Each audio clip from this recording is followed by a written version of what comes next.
Welcome to our channel. Let's cook something healthy, tasty and easy today. Today tasty-ஆன matar paneer செய்யலாமா? தேவையான பொருள்: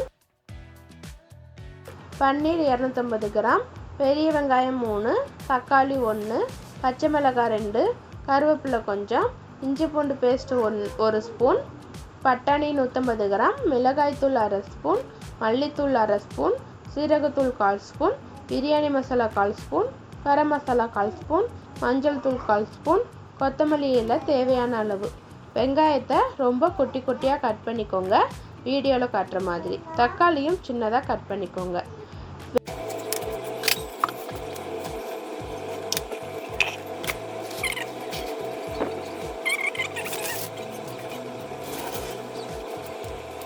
வெதுவெதுப்பான தண்ணியில் 250 கிராம் பன்னீரை போட்டு அப்படியே வச்சுருங்க. ஏன் இப்படி போடுறேன்னா, நான் ஃப்ரோசன் பன்னீர் தான் யூஸ் பண்ணுறேன், அதனால் அது கொஞ்சம் ஹார்டாக இருக்கும். வெந்நீரில் போட்டால் அது ஸ்மூத்தாக மாறிடும். 5 மினிட்ஸ் போட்டுட்டு வடிகட்டி வச்சுருங்க.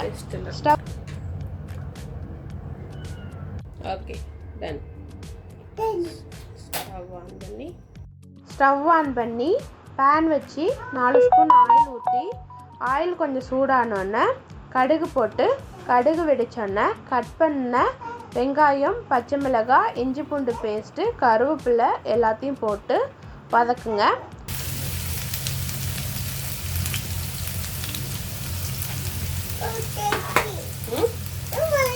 வெங்காயம் நல்லா வதங்கினோன்னே அலசி வச்ச பட்டாணி போட்டு, தேவையான அளவு உப்பு போட்டு மிக்ஸ் பண்ணி க்ளோஸ் பண்ணி வைங்க.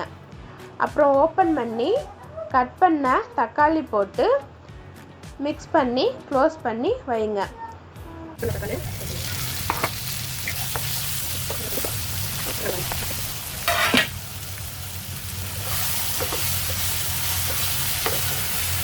அகைன் ஓப்பன் பண்ணி தக்காளி கொஞ்சம் மசிஞ்சோன்னே மிளகாய்த்தூள் 1/2 ஸ்பூன், 1/2 ஸ்பூன் மல்லித்தூள், 1/4 ஸ்பூன் சீரகத்தூள், 1/4 spoon biryani masala, 1/4 spoon garam masala, 1/4 spoon மஞ்சள் தூள் எல்லாத்தையும் போட்டு மிக்ஸ் பண்ணி மசாலா வேக 1 டம்ளர் தண்ணி ஊற்றி க்ளோஸ் பண்ணி வைங்க.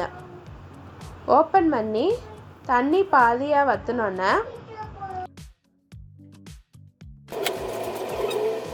வடிகட்டி வச்ச பன்னீரை போட்டு பொறுமையாக மிக்ஸ் பண்ணுங்கள். ஃபாஸ்ட்டாக மிக்ஸ் பண்ணால் பன்னீர் உடஞ்சிரும். மிக்ஸ் பண்ணிவிட்டு க்ளோஸ் பண்ணி வைங்க. ஸ்டவ்வை மீடியம் டு லோ ஃப்ளேமில் வைங்க. போட்ட பன்னீரில் நல்லா மசாலா இறங்கி நல்லா எண்ணெய் பிரிஞ்சு வந்தோன்னே கொத்தமல்லி இலை போட்டு இறக்குனா டேஸ்டியான மட்டர் பன்னீர் மசாலா ரெடி. இதை சப்பாத்திக்கு சாப்பிடலாம். வெஜ்ஜி பிரியாணிக்கு சைடிஷ் செம்ம டேஸ்ட்டாக இருக்கும். ட்ரை பண்ணி பார்த்துட்டு டேஸ்ட் எப்படி இருக்குன்னு கமெண்ட் பண்ணுங்கள். லைக் பண்ணுங்கள், ஷேர் பண்ணுங்கள், சப்ஸ்கிரைப் பண்ணுங்கள். மறக்காமல் பெல் பட்டனை கிளிக் பண்ணுங்கள்.